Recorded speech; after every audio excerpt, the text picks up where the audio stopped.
Professionnel de la santé, l'ophtalmologiste est un médecin. Il est spécialisé en santé oculaire. Bienvenue dans votre émission Vers la qualification. Aujourd'hui, nous recevons le docteur Boubacar Sall, ophtalmologue, mais aussi il est le coordonnateur national du programme de lutte contre la cécité. Vers la qualification, bienvenue.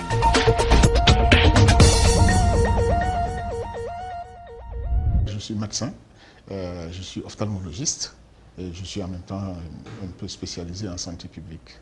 Donc je suis le coordonnateur du programme national de promotion de la santé oculaire, qui est un programme qui est domicilié au ministère de la Santé, dont la mission est, comme on dit, promouvoir la santé oculaire, ça veut faire de sorte que la santé visuelle de la population sénégalaise soit meilleure d'une façon, et d'autre part,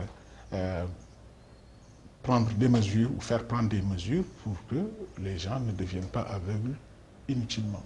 Voilà, donc je disais qu'un ophtalmologiste ou ophtalmologue, c'est selon. Je crois que les Belges aiment bien ophtalmologue, mais je crois que les puristes français préfèrent ophtalmologiste. C'est d'abord un médecin, hein, avec ce qu'il y a de classique dans la formation d'un médecin, baccalauréat scientifique, 7 ans d'études, une année de mémoire, de thèse. Et donc à l'issue de ces études, vous choisissez de faire une spécialisation qui en principe dure 4 ans d'enseignement théorique. Bon, au Sénégal, nous avons ici ce qu'on appelle un DES, c'est-à-dire une structure au niveau de l'université qui forme les médecins ophtalmologistes. Et je vous apprends que c'est l'une des spécialités les plus anciennement enseignées au Sénégal. Le DES d'ophtalmologie au Sénégal existe depuis 1975. Tous secteurs confondus, c'est-à-dire public et privé. Nous sommes à environ 63 ophtalmologistes au Sénégal. 63 ophtalmologistes pour une population de 14 millions d'habitants. Théoriquement, nous sommes dans les normes préconisées par l'Organisation mondiale de la santé. Mais le problème, c'est essentiellement la répartition. Parce que sur ces 63, à peu près, les 55 sont à Dakar. Vous allez retrouver peut-être 3 à Thiès, 2 à Kaolack, 1 à Saint-Louis, 1 à Ziguinchor, 1 à Matam. Ailleurs, c'est le désert. Bon, je pense qu'il y a un avenir là-dessus. C'est un métier qui est, de mon point de vue, qui est très noble, qui est très prenant et qui est très gratifiant. Je m'explique, gratifiant. Aujourd'hui, il y a une chose les plus importantes, on va opérer des gens qui sont aveugles. Le lendemain, vous leur enlevez le pansement, ils se mettent à sourire et ils rentrent eux-mêmes chez eux. Ça, c'est des satisfactions qui sont incommensurables, on ne peut pas mesurer. Je pense que c'est un métier qui a de l'avenir aussi, parce que de plus en plus, on en a besoin, parce que la population du Sénégal, comme en général en Afrique, vieillit. De plus en plus, le vieillissement est un fait réel et tout le monde sait que la plupart des problèmes oculaires surviennent aussi avec l'âge. Donc il y a une population attendue qui est très importante et nous devrions nous préparer par rapport à cela. Donc c'est un métier d'avenir. Le besoin, en tout cas, il est là. Oui, c'est-à-dire, c'est vrai que c'est une spécialité où l'instrumentation a une place extrêmement importante. Parce qu'aussi, il ne faut pas oublier que nous travaillons sur l'œil. L'œil, ce n'est pas une jambe, c'est tout petit. Et les organes sont effectivement les organes qui le composent, parce que l'œil, autant il est petit, mais autant il a multitude de composantes. Et quelquefois, vous avez des composantes qui sont relativement petites. Et pour bien les voir, il faut souvent des agrandissements. Donc nous travaillons beaucoup sur des jeux de miroir, des jeux de loupe et des jeux de lumière. Ce qui fait que la machinerie, elle est tout aussi complexe. Parce qu'il y a des parties de l'œil qui ne sont accessibles peut-être qu'avec la machine, parce qu'il faut éclairer, il faut aller voir, il faut, etc., etc. Bon, c'est vrai que c'est le coût de cette, disons, de cette instrumentation qui est souvent répercutée sur les coûts de session, c'est-à-dire ce que les malades payent pour aller se faire consulter. Mais je pense qu'il est possible, même en investissant beaucoup, de rendre les structures accessibles aux populations. C'est vrai que de plus en plus, les choses semblent complexes, parce que de plus en plus aussi, le besoin, il est important. On a besoin d'aller jusqu'au fond pour comprendre un certain nombre de choses. Ce qu'on comprend aujourd'hui sur le glaucome, on ne l'avait pas compris il y a 20 ans, il y a 30 ans. Les nouvelles machines s'adaptent à ces nouvelles connaissances qui nous permettent de mieux soigner aussi. Et ça, c'est, je crois, le prix du progrès qu'il faut payer. Parce que la chirurgie aussi existe en ophtalmologie comme dans toutes les spécialités médicales. D'ailleurs, l'ophtalmologie, c'est une spécialité qu'on appelle médico-chirurgicale. C'est-à-dire qu'il y a un volet où on est obligé d'ouvrir, de changer, de couper, de coudre, etc., etc. Et il y a beaucoup de maladies qui ne se traitent que par ça. Mais il y a d'autres maladies qui viennent régler les problèmes d'optique physique. C'est toutes ces histoires de lunettes, de lentilles, etc., etc. C'est deux choses qui ne sont pas forcément les mêmes. Mais on peut vous opérer et ensuite, après, vous donner des lunettes. Corriger un peu ce qu'on a, parce qu'on a changé un peu. On vous enlève une lentille, on met une autre lentille. Peut-être que ce n'est pas totalement adapté. Vous savez, le naturel, rien ne vaut le naturel. Quand vous enlevez du naturel, vous mettez de l'artificiel. Quelquefois, il y a de petits réglages qu'il faut faire. Bon, mais ça, ce n'est pas très méchant. Mais il n'y a pas une chronologie de fait qu'il faut faire la chirurgie, après faire ceci, après faire cela. Non, ça dépend de la maladie. Il y a des maladies où on ne mettra jamais de lunettes. Il y a des maladies où on n'opérera jamais. Parce que c'est simplement en donnant des médicaments, en faisant des piqûres dans l'œil ou en faisant des trucs qu'on les traite. L'opticien, c'est un partenaire de l'ophtalmologiste. Parce que comme je vous le disais tout à l'heure, nous travaillons beaucoup avec le système optique. D'ailleurs, nous, je me rappelle à l'époque, dans la plupart des bouquins, on vous compare souvent l'œil à un appareil photo. Ça veut dire qu'il y a effectivement beaucoup de choses qui relèvent simplement de la physique optique. Quand vous appliquez de la physique optique pure à un organe humain qui peut avoir certaines défaillances, il y a des moments où il faut pas spécialiser, mais laisser la chose à d'autres qui ne font que ça. Je m'explique. Aujourd'hui, quand quelqu'un a ce qu'on appelle un vice de réfraction, ce que vous appeliez tout à l'heure, vice de réfraction ou amétropie, ce que vous appelez myopie. Bon, c'est vrai que les Sénégalais ne connaissent que la myopie, mais en fait, on décrit au moins trois types de vices de réfraction: myopie, hypermétropie, astigmatisme. Il y a un autre vice de réfraction, on n'appelle pas vice de réfraction, qui est la presbytie. Alors, cela suppose que l'œil, il est normal, avant de régler les problèmes d'optique physique. Comme le médecin, souvent l'ophtalmo, il a beaucoup de choses à faire, parce que, comme je vous le disais, l'œil, il est petit, mais il y a plusieurs organes là-dessus. Souvent, on donne ça à un partenaire qui ne fait que ça, d'autant plus que c'est des choses qui ne sont pas aussi simples. Et les opticiens, en général, non seulement fabriquent les lunettes, il y en a même d'autres spécialités telles que les optométristes qui vont vous faire ce qu'on appelle la réfraction. Un médecin ophtalmologiste est censé être capable de faire une réfraction. Prescrire, exécuter et donner les lunettes. Parce que ça ne relève pas de nous. On n'est pas là pour fabriquer en même temps des verres, des ceci, des cela. On laisse ça à d'autres en attendant, nous, on s'occupe. Mais l'opticien, il ne mettra les lunettes que nous avons indiquées.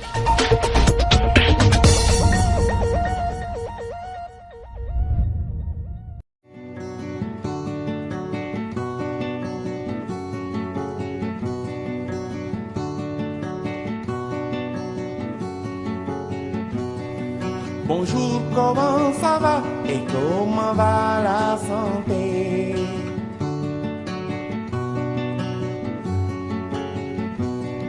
Bonjour, comment ça va et comment va la santé?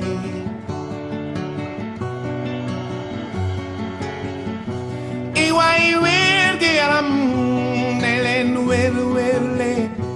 Iwai wergi yaram kiwai werwele. Changei tale payeku. Bonjour, comment ça va et comment va la santé?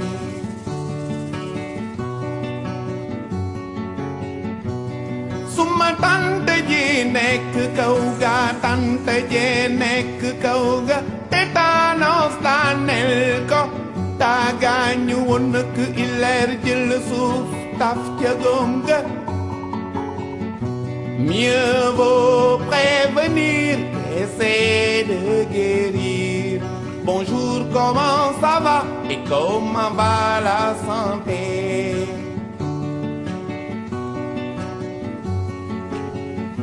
Tengue aar seen bakkan ci jàngoro yi dee leen aar seen bakkan ci jàngoro yi dee leen aar seen njaboot ci jàngoro yi dañoo bare feebaru sida tuberculose tétanos bilharziose parasitos dañoo bare dañoo bare dañoo bare.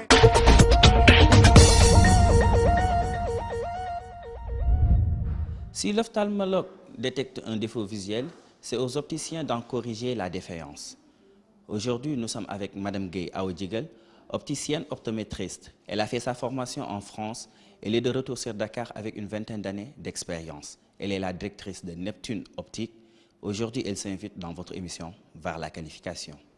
Alors, Madame Gueye Awa Djigal est opticienne, optométriste.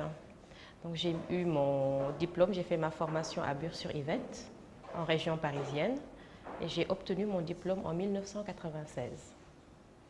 Je suis à 20 ans d'expérience dans l'optique. J'ai fait un peu une formation, on va dire, ou alors j'ai eu une expérience en tout cas en France, la Générale d'Optique pendant 8 ans. Et après, j'ai décidé de rentrer pour servir mon pays. J'ai une école en Côte d'Ivoire, à Abidjan, mais à l'époque, quand je venais d'avoir mon bac, l'opportunité que j'avais, c'était effectivement la France. Donc, ma formation a été faite là-bas. L'école de Côte d'Ivoire n'était pas encore ouverte. Je l'ai fait sur 4 ans, donc en me spécialisant en optique, lunetterie, pendant 3 ans, et j'ai rajouté une année pour me parfaire en contactologie. Donc, c'est tout ce qui est lié aux lentilles de contact. Alors, le travail d'un opticien est très mal compris, mais en fait, on peut juste le résumer. Nous sommes aujourd'hui dans un domaine paramédical. Nous transformons, oui, une ordonnance en une paire de lunettes. Donc, quand je vous dis que nous transformons une ordonnance, c'est-à-dire qu'on est un peu comme les pharmaciens. Les ophtalmos détectent un défaut visuel chez un patient. Nous, on a comme rôle de prendre cette prescription médicale et de la traduire en une paire de lunettes ou une paire de lentilles, mais en tout cas en un équipement optique. Donc aujourd'hui, c'est ça le travail de l'opticien. Alors la lunetterie, elle est un peu vaste. Quand on parle de lunetterie, c'est tout ce qui va, c'est tout un ensemble pour avoir quelque chose de, on va dire, correct devant les yeux. Donc quand on parle de lunetterie, il y a le terme lunette. Et c'est là où je veux rebondir parce que les opticiens ne sont pas des vendeurs de lunettes. La lunette va y contribuer parce que pour avoir les verres prescrits par l'ophtalmologue, pour les avoir quelque part, il faut bien les poser sur une lunette, donc une monture. Donc la lunetterie englobe un choix de monture. La lunetterie va englober comment le dire, les verres qui viendront s'ajouter à un choix de monture bien défini. Donc c'est pour ça qu'on parle d'opticien lunetier. Parce qu'il y a un choix de monture qui est fait, il y a des verres qui sont ajoutés à la monture choisie avec tout un paramètre de centrage optique, de traitement au niveau des verres. Et c'est cet ensemble qui forme la lunetterie médicale. Mais ici, chez Neptune Optique, la première question, la première des choses qu'on demande à un patient qui arrive, c'est de sortir sa prescription médicale. Parce que c'est toujours ce que je dis. Moi, j'ai une formation en tant qu'optométriste. J'ai une formation d'optique optométriste. C'est quoi l'optométrie? C'est le côté examen de vue. C'est la réfraction qui est faite par les ophtalmologues la plupart du temps. Donc, pourquoi j'insiste sur ce fait? L'optométrie est aujourd'hui une discipline qui n'est pas bien exploitée dans beaucoup de pays d'ailleurs, un peu comme le Sénégal, mais c'est pour montrer que nous sommes une suite des ophtalmologues. Les ophtalmologues sont les professionnels des yeux. ils vont détecter des défauts visuels, ils vont détecter des maladies dans les yeux. Nous, opticiennes, optométristes, notre rôle, c'est quoi? C'est la suite. Une fois que le défaut visuel est détecté, nous, on se doit de traduire ce défaut visuel en une paire de lunettes bien adaptées. Et quand je dis bien adaptées, il y a tout un centrage optique, des paramètres qu'il faut respecter de A à Z pour avoir un équipement complet et adéquat. Ce qu'il faut comprendre dans notre métier, c'est qu'après la prescription médicale, après le travail de l'ophtalmologue, nous, opticiens, on se doit de comprendre un peu les besoins visuels du client, du patient. Donc ces besoins visuels vont aller effectivement du patient qui a besoin de son ordinateur toute la journée, qui travaille devant l'ordinateur, d'un patient qui est sur le terrain toute la journée, qui a peut-être plus besoin d'un traitement pour se protéger les yeux au soleil, plutôt que quelqu'un qui est dans son bureau toute la journée. Donc c'est pour ça que je dis que tout, en lunetterie, il faut gérer des cas par cas. Donc ici, en tout cas à Neptune, nous, ce qu'on prône le plus souvent, c'est comprendre les besoins visuels du patient. Il a une prescription médicale, effectivement, il y a un défaut visuel qui est là. Mais comment équiper le client si on ne comprend pas ses besoins? Aujourd'hui, je ne mettrai pas la même chose, comme je viens de vous le dire, à quelqu'un, un patient qui est tout le temps dans les chantiers, je ne mettrai pas les mêmes traitements qu'un patient qui est à longueur de journée dans son bureau devant l'ordinateur plus de 10 heures par jour. Donc c'est là où va se trouver la différence entre les équipements en lunetterie. Comment équiper la personne, quels besoins il a aujourd'hui par rapport à sa paire de lunettes. Et pourquoi il est parti voir l'ophtalmo? La technique des verres a beaucoup évolué pendant maintenant plusieurs années. On a des cas très compliqués des fois de traumatismes crâniens qui sont dus à certaines maladies de la maman qui survient au niveau des fois de la naissance, au niveau de l'accouchement. On a pas mal de cas, mais qu'on arrive à équiper une fois qu'on a une prescription médicale bien correcte, bien précise. Tout type de verre peut être aujourd'hui réalisé. Tout ce que j'ai à dire par rapport à la population sénégalaise, c'est de faire attention. On n'est pas dans, comment le dire, on n'est pas, les yeux, c'est pas, on est dans une santé publique. On est dans le domaine de la santé publique, c'est très important. Les yeux ne se changent pas, c'est le seul organe qu'on ne peut pas enlever et remettre à un autre. Donc il faut faire très attention à tout ce qu'on voit dans la rue. Il faut faire appel à des professionnels de l'optique. Nous sommes là, nous sommes à l'écoute de tout ce qui peut se passer. Nous sommes en étroite collaboration avec les ophtalmologues, parce que c'est toujours ce que je dis en tant qu'optométriste, moi je me considère comme une suite de l'ophtalmo. Aujourd'hui, l'ophtalmo qui prescrit une ordonnance, je me dois de satisfaire le patient à 100% par rapport à cette prescription médicale. Donc, j'attire l'attention de toute la population sénégalaise en leur disant de venir voir les professionnels de l'optique. Le marché est très accessible. On fait, comme j'ai eu à le dire, on fait tout type de verre, on fait tout type de monture et on touche à toutes les poches. Ça, il n'y a pas de problème. Ce n'est pas parce que le cadre est agréable qu'on pense que voilà, ça peut être cher. Pour une ordonnance bien définie, pour des besoins visuels bien définis, on peut arriver à équiper un patient de 6 mois à n'importe quel âge. Et le prix dépendra effectivement de la prescription médicale, mais c'est dans le cas du possible.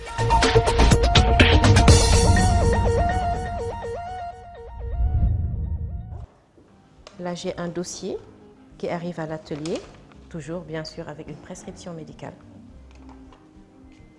Une fiche technique, donc avec tout ce qui est renseignement au niveau des verres, quel type de verre on a choisi pour ce patient, les centrages optiques, très important, sans centrage optique, le montage ne peut pas se faire. Donc le centrage optique, les verres choisis et bien sûr tout ça après un choix de monture bien défini à l'espace de vente. Comme je vous ai dit tout à l'heure, les verres qui sont présentés dans la monture sont juste des verres de présentation. Il n'y a aucune correction, il n'y a aucun paramètre optique dans ces types de verres-là. Il faut que je donne la forme à la machine pour qu'il puisse me tailler le verre. Donc là, je renseigne la machine par rapport au numéro de commande. Comme ça, quand le patient revient, on peut toujours repartir sur la machine et voir quels paramètres on avait mis pour le montage. Donc le pointage va se faire ici. Alors, toujours, l'opticien travaille toujours avec sa prescription médicale, du début à la fin, jusqu'à la livraison des verres. Donc là, il s'agit de prendre le centrage de l'œil droit. Donc on me dit qu'il faut le mettre à -1, -1,50 à 10 degrés. Le centre optique est exactement là. Si je tourne mon verre, je n'ai plus le bon centrage. Le client ne va pas bien y voir. C'est -1, -1,50 à 10 degrés. Là, je pointe mon verre. Voilà mon centrage optique. Le centre optique du verre est là. Et ça doit correspondre à la pupille du patient. Une fois que la forme a été enregistrée dans la machine, je lui donne quelques renseignements. Là, il me demande cette distance, le nez. Pour vous dire que tous les paramètres sont importants. Sur le nez, j'ai 17 mm. Il faut que je renseigne la machine par rapport à ça. Voilà. Après, je renseigne sur l'écart pupillaire. C'est quoi l'écart pupillaire? C'est la distance entre l'arête nasale et la pupille du patient. Donc on a œil droit, œil gauche. Ici sur ce patient, on a 32 pour l'œil droit, 33 pour œil gauche. Je peux pointer mon verre exactement à un bon centrage optique. Une fois que tout est là, tout est OK, une fois que le centrage est bien fait, je mets la ventouse pour pouvoir passer de là à cette machine. Cette machine, c'est ce qu'on appelle un scan-forme. Il donne des renseignements sur la forme de la monture, sur les différentes mesures du patient. Maintenant, l'autre machine va jouer le rôle de meuler le verre. Le verre arrive tout rond. Tous les verres optiques arrivent comme ça, en palais brut. C'est ce qu'on appelle le palais brut. Mais sur ce palais brut, on a effectivement les renseignements sur la correction du verre, mais également toutes les options. Photogré, anti-reflet, anti-salissure, on a tout ce qu'il faut. C'est un verre fini qui est livré en magasin. J'installe le verre, il faut peut-être voir ça. Et le meulage commence. C'est dommage que je ne pourrais pas ouvrir pour que vous voyez ce que ça fait. Vous pouvez regarder. Là, donc je sors mon œil droit. Voilà, je devrais être bon. Donc je ne vais pas faire le montage de suite. Je mets juste l'œil gauche pour ne pas perdre trop de temps. Je mets l'œil gauche et je vous montre comment je remets le verre. Ici. Donc je vais ramollir un peu parce qu'on est sur une monture plastique. Il faut un peu dilater la matière. Il faut un peu dilater la matière pour pouvoir mettre le verre. Donc je vais chauffer un peu. Voilà, ça devrait être bon. Une fois que la matière est un peu molle, tac, je monte mon verre. Il est prêt. Donc, je vais enlever la ventouse et vérifier si mes paramètres sont corrects. Et voilà. C'est ça une précision de montage. Il ne faut rien laisser passer. 1 degré peut être très gênant pour le patient.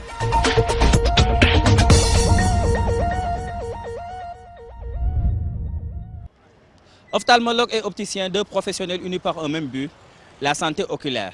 Vers la qualification, vous donne rendez-vous dans 15 jours pour une autre formation et un autre métier.